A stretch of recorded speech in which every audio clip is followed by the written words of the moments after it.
Il est une légende du soccer canadien avec près de 20 ans comme joueur, autant en Europe qu'ici avec l'Impact de Montréal. Il est analyste soccer, conférencier, entrepreneur et investisseur avec les Roses. Ici Isabelle Etier et bienvenue sur le balado Femmes d'hockey présenté par IGA. Vous l'aurez deviné, mon invité cette semaine, nul autre que Patrice Bernier.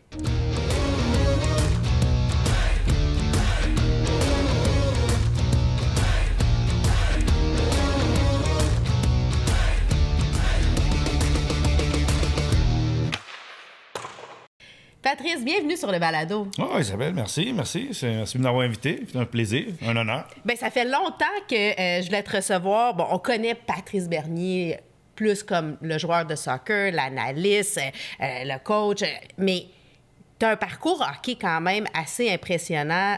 Tu as joué junior majeur, puis c'est pas tout le monde qui s'est rendu jusqu'au junior majeur, là. Fait que tu avais vraiment le talent dans les deux sports. Oui, j'ai jonglé les deux. C'est fou parce que beaucoup de gens, je crois, quand ils apprennent que j'ai joué au hockey, moi, je me dis que tout le monde sait ça, que j'ai joué les deux sports, mais clairement, je suis affiché comme joueur de soccer puis capitaine. Ben, mais un grand joueur de soccer quand même, là, fait que... Oui, mais dès l'âge de... J'ai commencé au soccer à 4 ans, puis mon père, en arrivant au Québec, a compris, puis il est arrivé la belle époque des Canadiens, donc des années 70. Il a compris que le hockey des composantes similaires au soccer. OK. Et puis qu'ici, dans les mœurs, le hockey avait une grande présence. Donc, il s'est dit, bon, Patrice, puis à l'époque, là, c'est pas le soccer ou hockey à l'année longue comme maintenant. Non, exactement. C'était saisonnier. Et donc là, c'était la belle époque. Ouais, justement, où on pouvait faire 2 sports régulièrement, ou même des fois 3. Donc, on m'a inscrit au hockey donc à l'automne, puis de 6 ans jusqu'à 18 ans. J'ai jonglé les 2 sports jusqu'à junior majeur, puis là, il fallait faire un choix. Il fallait que je fasse un choix déjà avant, mais junior majeur, j'ai poussé. On sait jamais la Ligue nationale. Et puis, après ça, à 18 ans, j'ai fait le choix de me diriger vers le soccer. Ça a été pas si pire quand même. Ben, je pense que c'était une belle décision. On ne sait pas ce que le hockey t'aurait amené, mais intronisé au Panthéon des sports du Québec, intronisé au Temple du soccer canadien du Québec, médaille de l'Assemblée nationale en 2017. Tu as vraiment été décoré pour ton parcours au soccer et c'est grandement mérité. Mais là, on va parler un peu hockey. Qu'est-ce que représente le hockey pour toi aujourd'hui? Écoute, le hockey, c'est comme, je vais pas dire une découverte, parce que quand j'ai lâché, j'ai pas regardé en arrière. T'sais, je me suis pas mis à jouer au hockey, je revenais pas jouer au hockey, puis suivre le hockey, j'avais aucun intérêt une fois que j'ai quitté.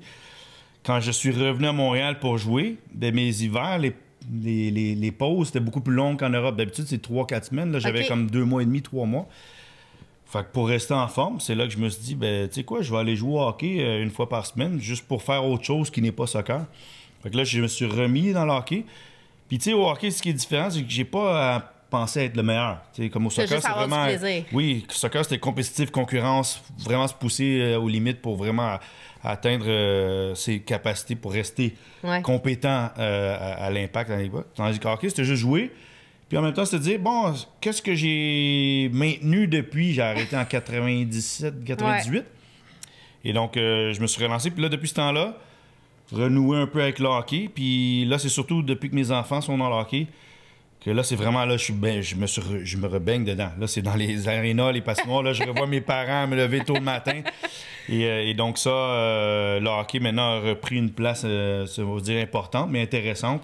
Puis je vais pas cacher qu'il y a des joueurs des Canadiens présentement qui me redonnent le goût au hockey. Je pense à Lane Hudson, où je vois des joueurs électrisants, captivants, puis la façon qu'ils jouent me fait penser. Hein? La passion, là, on sent qu'à chaque fois qu'il embarque sa patinoire, il est engagé. Oui, il est super engagé. Tu vois que il y a quelque chose qui va se passer. Il te fait se lever le siège. Il y a eu Piqué Souban qui m'a donné cet effet-là. Mais Lane Hudson, je vois des composants de joueurs de soccer dans sa façon de jouer. Qu'est-ce que tu veux dire? Explique-moi, je veux comprendre. Ben, c'est parce que j'ai grandi dans le hockey où c'était encore la ligne rouge existait. Fait que c'était vraiment, tu la mets dans le fond puis tu mets de la pression. Lui, il est beaucoup dans conserver la rondelle, d'attirer, de créer, de maximiser, profiter des espaces. Puis c'est un excellent passeur. Donc, trouver le coéquipier qui est libre parce que moi, j'ai attiré 1 ou 2 joueurs. Il me fait penser un peu à des numéros 10 au soccer, des joueurs créatifs qui doivent trouver, déceler, déséquilibrer l'adversaire. Et quand je le regarde, je vois cette façon de penser-là, de conserver dans le but de créer de l'espace pour d'autres ou pour soi-même. OK, fait que ça veut dire qu'à la maison, si vous avez des jeunes, faites-les jouer au soccer. Peut-être qu'ils vont développer des talents un peu comme l'Inde pour développer des stratégies. Ah, perspective des deux, c'est sûr, ça se transpose, puis on sait jamais, ça va développer d'autres futurs Lane Hudson. Mais j'ai tout le temps pensé aussi que c'est important d'avoir plusieurs sports à son actif, de développer des athlètes avant des joueurs de hockey, de soccer, de baseball, peu importe, parce que tu développes des attributs. Tu veux voir aussi une façon plus créative de voir le jeu. Oui, quand tu tombes dans différents sports, là, le côté que mon père m'a mis, parce qu'il a dit, le hockey, c'était 5 contre 5, c'était un peu comme le futsal ou le soccer plus intérieur, où ce qu'on me demande de réfléchir plus rapidement, la prise d'information, beaucoup on parle maintenant dans le soccer, puis même dans le hockey. Et donc, lui, il y a des similitudes dans les deux sports, même si le soccer, après ça, se répand sur un plus grand terrain. Ah oui, je comprends. Puis après ça, il y a aussi physiquement le travail. Le hockey, c'est vraiment 45 secondes anaérobique à fond. Faut que tu vives dans le rouge, comme on dit, ou dans la fatigue. Dans l'intensité du moment. Oui, puis tu sais, le soccer a des moments où tu es plus dans le jogging, tu es plus dans la pause. Donc moi, je sais que plus tard, ça m'a servi à être capable d'avoir plus de volume que d'autres, à répéter des actions à haute intensité. Ah, je comprends. Hey, c'est des bons parallèles. Je trouve ça bien intéressant. C'est quoi ton plus beau souvenir hockey, toi? Pour beau souvenir hockey, bon, écoute, il y en a plusieurs. Tournoi Pee-Wee de Québec. Plus jeune, tu sais, là, j'ai ma carte à la maison, donc, tu sais, tout ça, Pee-Wee Québec, là, donc ça, c'est cette partie-là qui est cool, mais je dirais, en venant de famille issue de l'immigration, là, tu sais, mon père arrive d'Haïti, la plus belle façon de connaître la culture québécoise, le hockey te transporte à travers la province. Fait que, tu sais, en allant en Abitibi, junior majeur, que j'aurais jamais été moi-même, et se promener dans les tournois à Québec et ailleurs, ben, tu développes à connaître le Québec, de Drummondville à Québec, à Bécomo et compagnie. Donc, moi, ce que j'ai trouvé, c'était de voir... tu sais, quand tu es Montréal, on est très centré sur nous-mêmes, là, ici à Montréal, mais quand tu sors, tu vois la différence, la richesse, même les accents québécois, tu sais, c'est fou. Puis j'ai joué à Magog en Estrie. Mais non, je dirais junior majeur, ça a été le plaisir de jouer là, des composants, puis avec des gars qui ont eu des superbes carrières, avec qui j'ai joué, puis même des joueurs contre qui j'ai joué.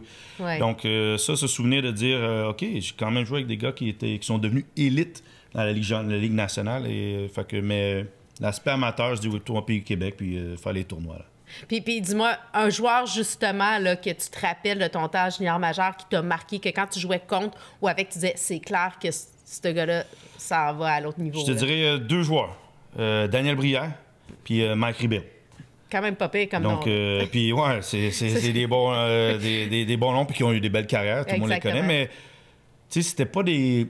C'était à l'époque, les joueurs, la ligne rouge existait, fait qu'il y a beaucoup d'accrochages, puis le jeu pouvait être ralenti, puis les grosses mises en échec, mais c'était pas des grands joueurs, mais qui avaient une vitesse de pensée. Non seulement ils avaient les habiletés, mais ils avaient une vitesse de pensée. Puis mon rôle à ce moment-là de défenseur, c'était de jouer contre eux autres. C'était beaucoup plus difficile à arrêter eux que les joueurs qui étaient un peu plus grands, parce qu'eux autres étaient vraiment mobiles, puis ils pensaient à contre-temps. Donc c'était ces 2 joueurs que moi, Ligue junior majeure, je les ai vus, puis j'ai dit, c'est sûr, ces gars-là vont à la Ligue nationale. Je sais pas s'ils vont avoir des grosses carrières, mais clairement, ils ont les habiletés pour jouer au prochain niveau. C'est fou, hein? Puis toi, quel genre de partisan es-tu? Quel genre de fan quand tu vas voir une partie, que ce soit au hockey ou... Ben, probablement que c'est pas pareil quand tu vas voir du soccer versus du hockey parce que t'as pas le même regard. Non, ouais, j'ai le même regard. Ah, regarde pas j'arrive à me distancer émotivement de la game. Je regarde, moi, l'aspect tactique. Okay. C'est comme moi, je me verrais pas au Centre Bell au niveau de la bande. Moi, j'ai besoin d'être en hauteur pour voir ce qui se passe. C'est quoi les dynamiques. C'est pour ça que je dis Lane Hudson, j'aime parce que je regarde ce qu'il fait, puis là, tu vois l'adversaire, comment il est attiré, puis où est-ce que ça pourrait aller, puis où est-ce que les autres devraient. Donc, moi, j'aime bien voir les connexions, puis les espaces à exploiter, puis surtout comment le hockey a évolué à travers le temps. Maintenant, on dirait quasiment les défenseurs, c'est des attaquants, puis les attaquants doivent être capables de jouer en défense, parce que tout le monde doit être mobile sur la glace. Fait que ça, cet aspect-là, je dirais, j'ai la même façon de regarder, très analytique, là, quand je regarde, que ce soit le soccer ou le hockey. Puis Papa Patrice aussi, avec ses filles et son garçon, y es-tu pareil ou il devient un peu plus émotif? C'est parce que là, je suis derrière le banc, fait que l'aspect émotif est dedans. Fait que t'es là, t'as le match, c'est intense.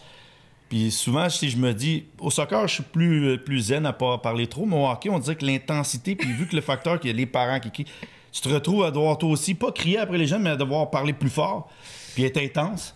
Quand je parle intense, c'est pas nécessairement envers les jeunes, c'est juste intense de... Tu sais, change-up, crier, puis tout ça. Donc, mais mes enfants, non, j'essaie d'être plus distant. Mais à la fin, tu veux leur partager des trucs, tu vois des choses, puis c'est sûr, eux autres, ils te voient pas comme le gars qui joue au hockey ou joue au soccer, eux autres, ils te voient comme le père. Fait que des fois, mes enfants, facilement, ils disent c'est correct, là, on en a assez eu d'informations. mais oui, je dirais... Ils réalisent pas la chance, tu sais, de dire, hey, papa, il est comme... Oui, ben ma femme, souvent, elle dit à mes enfants, elle dit, vous voulez des démos de quelqu'un qui l'a fait? Il dit, vous l'avez, mais c'est comme si vous ne voulez pas écouter. Mais ça, c'est le facteur d'avoir des enfants. Eux autres, c'est souvent la voix a besoin de venir de quelqu'un d'autre. Mais oui, l'aspect émotif vient beaucoup plus rapidement parce que tu les vois, puis tu vois leur progrès, puis tu veux qu'ils réussissent. Donc ça, c'est plus facile de se distancer d'émotions que quand je regarde un match juste de même.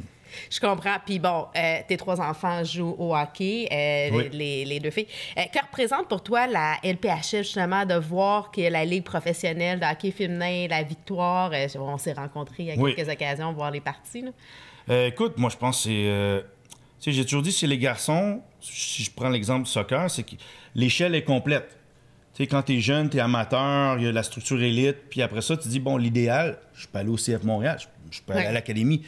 Chez les filles, des fois, le modèle, c'est... Il y a l'équipe nationale canadienne féminine, puis il y a le monde amateur. Comment je me rends de ça? Puis là, maintenant que la Ligue est là, puis que la Victoire est là, ben les filles ont un modèle plus atteignable, puis qui est local. Des fois, si tu regardes, tu dis, OK, Marie-Phil Poulin joue pour l'équipe nationale canadienne, mais comment? C'est comme un peu au soccer, Christine Sinclair. Comment je me rends là? Vraiment l'excellence, mais c'est quoi les étapes? Puis là, ben, tu vois la victoire, tu vois les matchs, tu vois ce qui arrive. Puis je trouve que là, il y a une connexion qui se fait, un sentiment de je peux faire cette route-là. Puis le rêve devient OK, j'ai un objectif. Puis là, il y a comme un fil conducteur qui est tracé. Est-ce que je vais réussir? Ça, c'est une autre histoire. Mais au moins, je vois que amateur, l'association de hockey féminine, pas professionnelle, là. Puis là, après ça, l'équipe nationale canadienne, puis les Jeux olympiques et compagnie. Donc, c'est beaucoup plus réalisable, ou du moins au niveau de revoir. Fait que pour mes filles, il y a un modèle qui est plus concret.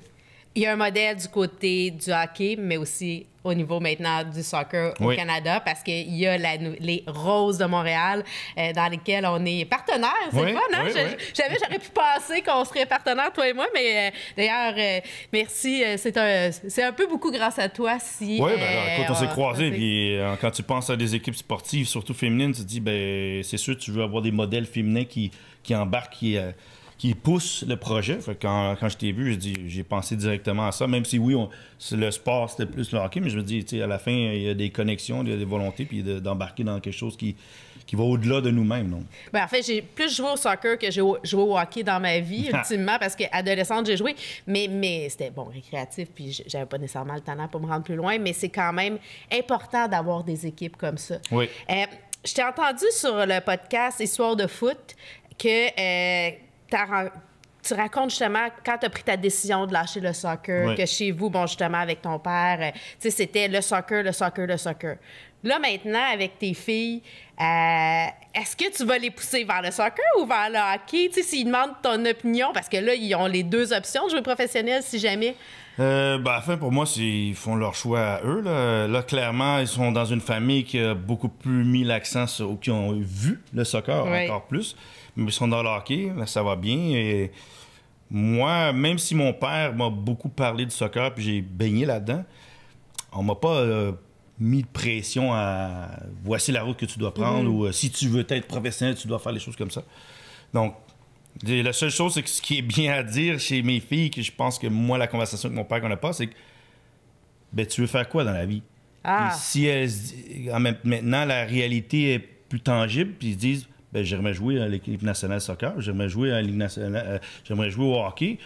Ah, OK, ben voici ce que tu dois commencer à faire un peu plus. Donc là, je peux plus mettre sur papier, voici ce que tu dois commencer à faire, mais j'ai pas de choix. Là. Moi, c'est les filles qui décident, c'est ton gars qui va décider. Ce qu'ils aiment, ce qu'ils préfèrent. Comme présentement, mon gars, lui, c'est le sport dans lequel il est, c'est le sport lequel qui. Tu lui dis, c'est quoi ton sport préféré? S'il est au hockey, il va dire c'est le hockey. OK. Et quand il est au soccer, il va dire c'est soccer. Mais c'est parfait, ça. Là, oui, exactement. Il est dans le moment présent. Il n'y a pas de choix à faire. Donc, puis on verra à travers le temps si ils ont un choix à faire, à pousser un peu plus dans une direction que l'autre, mais ce ne sera pas moi qui va faire ce choix-là. Bon, tu disais que tu es coach au hockey pour tes filles. Oui. Ben, là, pour une de tes filles, mais Oui. dépendamment chaque année. Est-ce que le coaching au niveau professionnel, être entraîneur professionnel, c'est quelque chose qui t'intéresse? Comme si, par exemple, mettons, le CF Montréal t'offrait un poste d'entraîneur, mais avec une clause où tu n'as pas à te promener. C'est-tu quelque chose que tu ferais? Oui, ben je l'ai fait un peu déjà là, quand mes derniers moments que je suis parti du CF Montréal, c'est parce que il y avait la COVID, puis j'étais à la maison plus régulièrement que j'ai jamais été. Et c'est là que j'ai dit, tu sais, je manque ces moments-là. Puis mon garçon était beaucoup plus jeune, il avait 2 ans à l'époque, 2-3 ans. Et puis mes filles, elles, je les ai vues, mais j'étais joueur encore beaucoup. Fait que tu sais, je revenais quelques heures, je repars les fins de semaine, ou même les pré-saisons, je pars pour des semaines. Puis là, j'ai dit, tu sais, je vais manquer encore ces moments. Puis mon garçon, c'est là que j'ai dit, hey, je peux l'amener à la garderie. Fait que j'ai lâché le monde professionnel pour me dire, ça, je peux y retourner. Mais les moments de mes enfants au bas âge, je peux jamais rattraper ces moments-là parce qu'une fois qu'il arrive à l'adolescence, je le vois déjà avec ma fille qui est plus vieille, il commence déjà à vraiment moins être avec toi.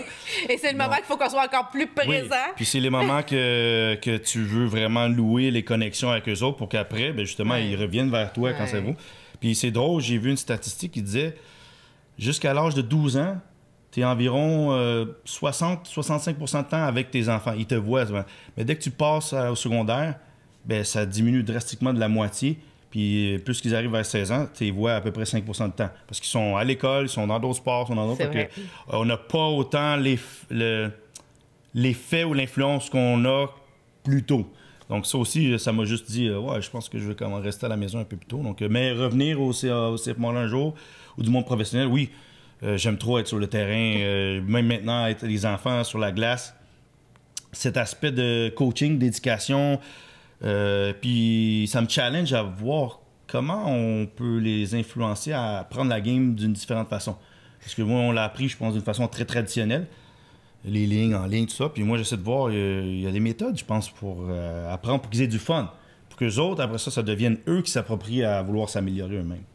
C'est vraiment intéressant. Tu as vraiment la fibre d'influencer positivement, que ce soit avec ta fondation Patrice Bernier, ses amis, que ce soit à travers tes conférences, bien là, avec tes enfants dans le coaching. C'est vraiment important pour toi de pouvoir voir une façon différente de faire le sport? Oui, tu sais, je reviens beaucoup de l'influence de mes parents. Mon père, beaucoup, parce qu'il m'a... Tu sais, tout jeune, ils m'ont raconté des histoires, Puis ça a toujours été d'une façon pédagogique, c'est toujours une façon de comprendre l'ensemble. Et puis moi, quand je suis revenu comme joueur, ben, j'ai vu que le soccer avait grandement avancé. Puis c'était, ben, comment je peux m'insérer là-dedans puis faire rayonner un peu plus. Et je dirais, c'est là que tu réalises que même si tu inspires pour 1%, c'est quand même un effecteur de quelqu'un qui a un déclic. Donc, j'ai toujours senti que l'aspect de trouver une solution. C'est facile d'annoncer les problèmes, tout le monde voit les problèmes. Facile de dire, c'est ça, c'est ça. Ouais, mais quelle est la solution? La solution te demande de la réflexion. Puis mon père m'a toujours dit, ben, comment tu vas faire? Comment tu vas faire? Comment tu vas faire? Donc, à la fin, c'est pas mettre le mur, c'est ben, comment tu fais pour contourer le mur ou peut-être détruire le mur s'il faut. Donc, cet aspect-là, c'est d'être positif. Puis, je dis tout le temps, c'est comme, tu sais, on vit dans les réseaux sociaux. C'est drôle parce que tu peux mettre 100 choses positives, ça prend juste une chose négative, puis le monde va se concentrer sur l'aspect négatif. T'as tellement raison. Fait qu'il faut encore plus mettre de positif pour que les négatifs, justement, ne soient pas un obstacle qui te coule. OK, là, moi, je veux savoir, on s'en va complètement ailleurs. Là. OK. Si, pour te représenter, c'est quoi la chanson qui te représente, toi? Oh, il y a une chanson, ça s'appelle The Young Bloods, ça s'appelle I'm Gonna Shine. Fait que ça vient, en plus, ça vient d'un film qui est un film musical, là, mais de danse, là, mais I'm Gonna Shine. C'est une chanson que, quand je l'écoute, là, j'essaie de la partager à ma fille maintenant, là, mais qui booste, puis que dire, c'est ton moment, c'est à toi d'en profiter. C'est beau, j'aime ça, c'est inspirant. Tir de barrage maintenant, c'est des ceci et cela, puis je te demande de m'expliquer pourquoi ou pas. Tu sais, comme tu y vas. Ouais. Rapide ou précis? Précis. Précis. Ou peu importe le sport. Précision, oui, parce que je pense qualité avant quantité. Attaque ou défense? T'étais mieux. C'est drôle. Pour hockey, j'étais défenseur. Pour soccer, j'étais plus un attaquant. Puis je suis devenu milieu. Fait que, il faudrait que je vive dans le milieu des deux. Mais je vais dire partir de l'arrière. Fait que, pas l'aspect défensif, mais de partir de l'arrière permet de plus voir. Cuisiner ou aller au resto? Oh, ça, cuisiner, c'est pas moi, ça. Donc, ça va être un resto. Ça, c'est clairement pas moi. Ma femme est l'experte là-dedans d'une famille qui aime le cadeau dans la cuisine. Donc, oui, le resto. Le resto, puis c'est quoi, toi, ton genre de... Qu'est-ce que t'aimes? On veut faire plaisir à Patrice, on va... Je varie beaucoup, là. Tu sais, j'ai grandi avec la cuisine haïtienne, mais après ça, ma femme est moitié italienne, moitié québécoise. Donc, ça me dérange pas. Moi, j'aime développer pour que ma palette agrandisse. Donc, je dirais même que peut-être gourmand, mais que c'est bon de goûter à d'autres choses que toujours les mêmes. Si je te demande Béliveau ou Richard? Oh, bonne question. Ah. Ça, c'est difficile, ça. Mais parce que les gens m'ont comparé à Jean Béliveau, je vais aller avec Jean Béliveau. Ah, c'est quand même... C'est beau, hein? Oui, quand on m'a comparé... c'est bel hommage. C'était parce que Jean Béliveau, pour moi, c'est quelqu'un, tu sais, autant que Maurice Richard, mais Jean Béliveau, c'est comme Monsieur Hockey qu'on dit. Ouais. Donc, quand on m'a mis ce comparatif-là, souvent, tu veux pas avoir le comparatif hockey. Et là, j'ai dit, bon, celui-là, je vais le prendre parce que c'est quand même quelqu'un qui est marquant, Monsieur Béliveau. Là. Puis, OK, un autre difficile. Oui. Caroline Ouellette ou Marie-Philippe Poulin? Marie-Philippe Poulin. Pourquoi? Je vais dire juste dans l'ensemble de la façon qu'elle joue, je pense qu'elle est capable de faire nord-sud, défendre, attaque créative. Pour moi, elle a beaucoup de variétés de base. Donc, puis elle a l'air d'une joueuse qui réfléchit beaucoup. Ça, c'est ce que je ne connais pas aussi bien, mais sur la glace, elle m'a l'air de quelqu'un qui regarde le jeu comme s'il y a des jeux, des dominos, des affaires, comment je peux connect the dots.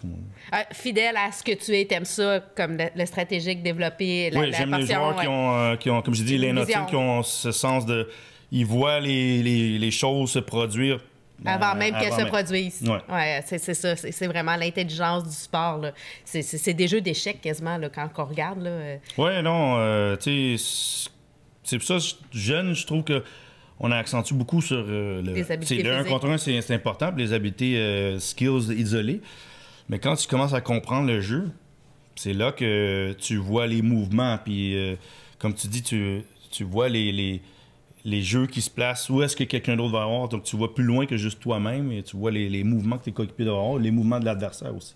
Bien, on m'a déjà dit qu'un des enjeux présentement dans les sports, c'est que les jeunes ne regardent pas assez de parties. Oui.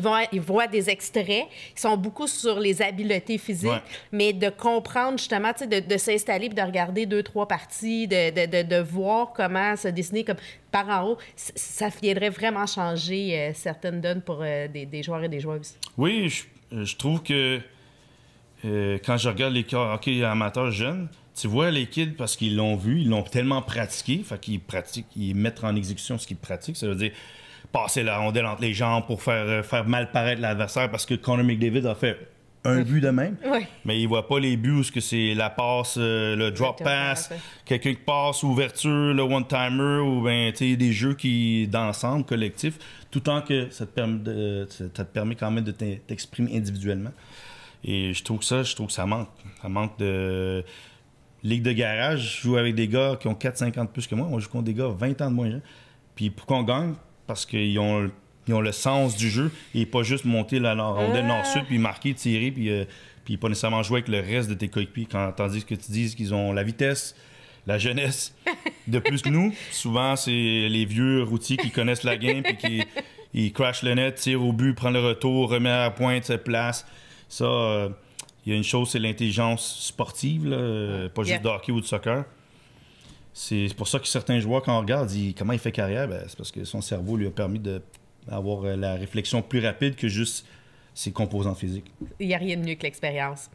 Maintenant, c'est le moment popcorn, la cage. Donc, c'est le moment que tu nous partages, que tu nous racontes une histoire inédite, une anecdote. À travers ton parcours, tu peux aller piger où est-ce que tu veux. On a envie... En fait, Je te laisse la place. Anecdote. Ouais. Il y en a des anecdotes. Racontable ou pas. Nous, ça ne dérange pas, on est capable. Tu sais, juste pour dire comment le monde du sport, c'est beaucoup de détails. Et beaucoup de détails, puis quand ils regardent le monde, puis ils disent « Ah, pourquoi ils s'entraînent de même? » C'était en Allemagne. Puis cet épisode-là m'a joué sur la tête l'année d'après. Moi, je suis arrivé là, j'ai toujours été en pleine forme, puis j'ai toujours joué à un certain poids. Et un entraîneur m'est arrivé au groupe, puis il nous a ciblé quelques joueurs. Il dit, vous, tel poids, vous devez perdre 2 ou 3 kilos. Hein? Puis pas en un mois, c'est en une semaine. Hein? Puis dis-toi, perdre 2-3 kilos, puis on n'est pas à l'heure Google, là, comment je fais pour perdre du poids, bah. Puis j'imagine que tu n'étais vraiment pas gros, là. Non, à ce moment-là, je pesais 68 kilos. C'est comme 177 livres, là, on a fait la même. Donc, puis lui, il voulait que je sois à 76. Puis c'est la première fois qu'on me dit un peu dans un degré, dire ben t'es gros, t'es au-dessus de la hanche. Puis j'ai dit c'est pas grave, puis je bouge tout à fait là. Mais en une semaine. Puis là, j'ai travaillé comme un fou là, pour essayer d'arriver parce qu'en une semaine, je me fais peser. Puis j'ai une amende si j'arrive pas à Ben voyons donc. J'ai une amende qui est de 3 000 €. Si j'atteins pas ça. Fait que je travaille comme un fou. J'évite de manger, tout ça. Puis tu sais, juste pour te dire comment, dans le monde sportif, l'aspect mental, puis ça joue psychologique. Je passe la semaine, la veille, le matin d'aller me peser, je m'en vais courir. Juste parce qu'en même temps, ça va me perdre. Je vais peut-être perdre un point quelque. Fait que je me pèse, parfait, 75 points quelque quand je me pèse. Fait que en dessous de 76. Yes. Okay? Puis moi, je me dis, c'est bon, j'ai passé le cap. Tarara. 4 jours plus tard, on se fait repaiser. Puis là, 4 jours plus tard, là, moi, je me dis, bon, j'ai passé le cap. Bon, je peux revenir à la normale. Je mange. Tac, 4 jours plus tard, je passe à 77 kilos. Puis on se fait peser, puis 70 kilos. Puis là, le coach a dit, Patrice, puis j'ai eu une amende de 3 000. J'ai jamais payé l'amende, mais ça a j'ai une pas amende de 3 000 €. Puis comme ça. Puis tu sais, moi, je me dis, bon, c'est bon. J'ai atteint son objectif, puis on va pas revenir là-dessus. Puis non, quelques jours plus tard, on se refait peser. Puis là, moi, entre-temps, je refaisais normal. Je me rentraînais pas. Je m'entraînais comme 3 fois par jour. Le matin avant l'entraînement, l'après-midi avant le deuxième entraînement. Puis là-dedans, j'avais deux séances d'entraînement de groupe là-dedans. Fait que... Mais l'anecdote, c'est ça. Puis l'année d'après, ben, j'ai eu une chute. J'ai pas réalisé dans quel point que j'étais en non-confiance à cause de cet épisode-là. Ben, c'est pas juste cet épisode-là, mais c'est un élément déclencheur qui a fait amené ça m'a pris un an où j'ai eu des blessures, puis où ma femme me disait tu joues pas comme avant, puis que les coachs commencent quand je suis passé à une autre équipe, là, je suis passé de l'Allemagne au Danemark. Et puis là, tu reviens, puis tu dis waouh, c'est tout ce moment-là, moi autant que tu vis dedans, puis tu dis je suis pareil, tu réalises non, au fait, j'étais en train de décliner tranquillement. Parce que là, tu commences à penser à ton état physique, tu penses même plus à jouer, donc tu penses juste à te peser. Puis pas juste ça, c'est que ça veut pas dire que c'est le bon poids pour toi.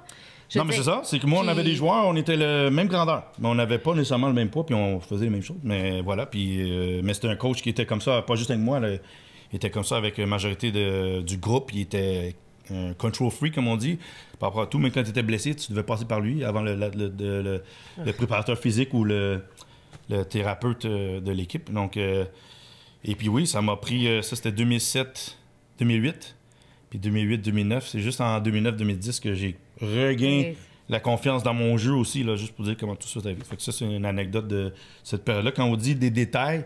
ça fait la différence. Puis ça fait des différences, puis ça joue sur ton aspect confiance et ton aspect de... Toi, tu penses que t'es pareil, mais à travers le temps, tu fais que décliner un peu. Puis là, moi, ce que j'interpelle, c'est faites attention à ça parce que, de un, tu as besoin de nourrir ton corps. Oui. C'est pas tout le monde qui a le même système. Oui. Et si jamais vous faites face à des situations comme ça, levez la main parce que c'est pas sain. Non, ce n'est pas sain. Et ça a un enjeu sur le physique, la santé physique et mentale. Puis non, faut pas se rendre là. Oui, oui.